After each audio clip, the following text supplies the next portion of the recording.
ওম শান্তি। আজকের মূল্য তারিখ 16/1/2024। বাবা এই সঙ্গম যুগেই সকল রহস্যের উন্মোচন ঘটান।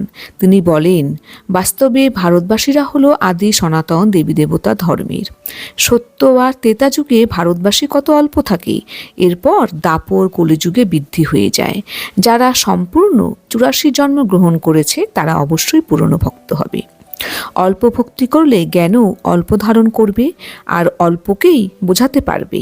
অনেক ভক্তি করলে অনেক জ্ঞান ধারণ করতে পারবে আর অনেককেই বোঝাতে পারবে।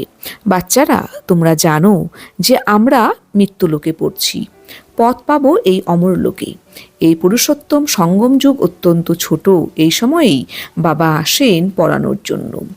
যোগের শক্তির দ্বারাই কল্পে কল্পে স্বর্গের স্থাপনা হয়, যোগ বলের দ্বারা স্থাপনা হয় আর বাহুবলের দ্বারা বিনাশ হয়।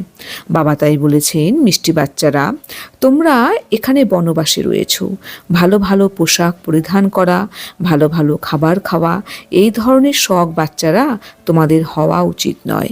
ঈশ্বরীয় পড়াশোনা আর ক্যারেক্টারের উপরে সম্পূর্ণ নজর দিতে হবে।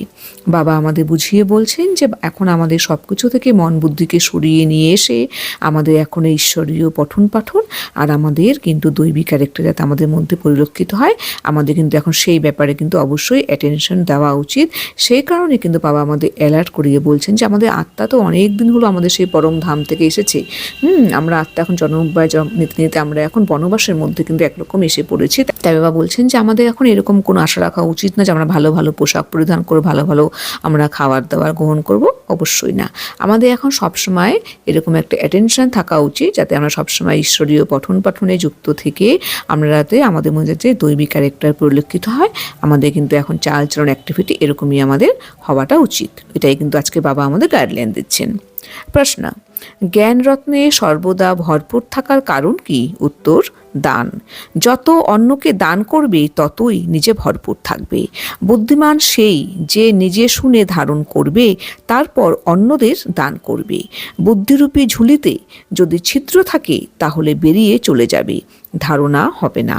তাই নিয়ম করে এই পড়া পড়তে হবে, 5 বিকার থেকে দূরে থাকতে হবে, রূপ বসন্ত হতে হবে। বাবা আমাদের বলছেন যে জ্ঞান রত্নে সর্বদা ভরপুর থাকার একটাই উপায়, সেটা হলো সবসময় আমাদের জ্ঞান দান করতে হবে। যত আমরা অন্যকে দান করব তার ফলেই কিন্তু আমরা জ্ঞান ভাণ্ডারে কিন্তু ভরপুর থাকবো। বাবা তাই বলছেন যে বুদ্ধিমান সেই যে নিজে জ্ঞানটিকে সম্পূর্ণরূপে ধারণ করে তারপর অন্যদের মধ্যে দান করে।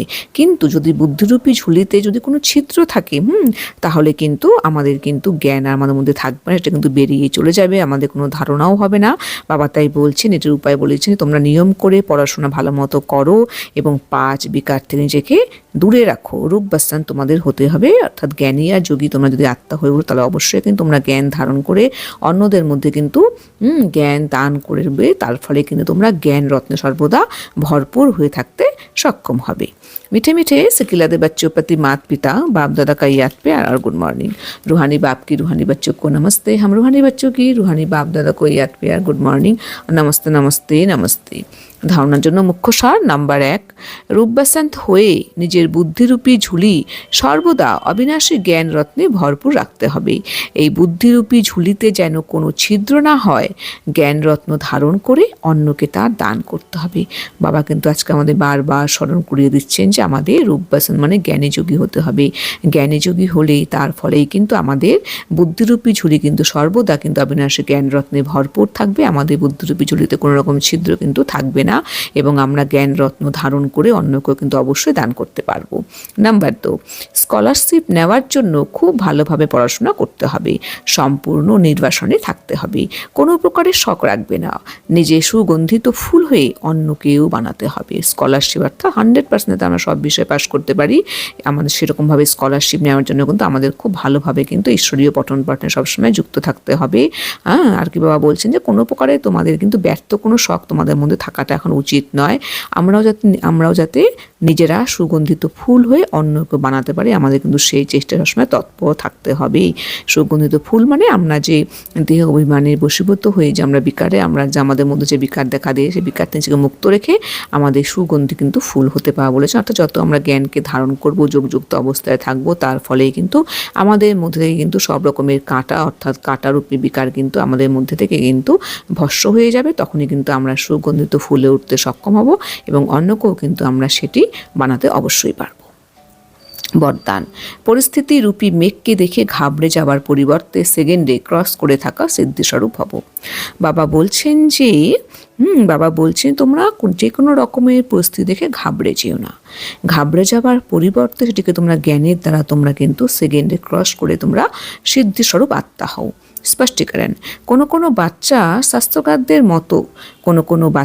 শাস্ত্রকারদের মতো বানিয়ে বানিয়ে কথা বলতে বেশ পটু।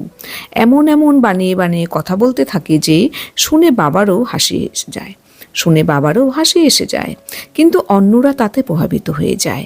এই অনেক প্রকারের ব্যর্থ কথা ব্যর্থ রেজিস্টারে রোল বানাতে থাকে।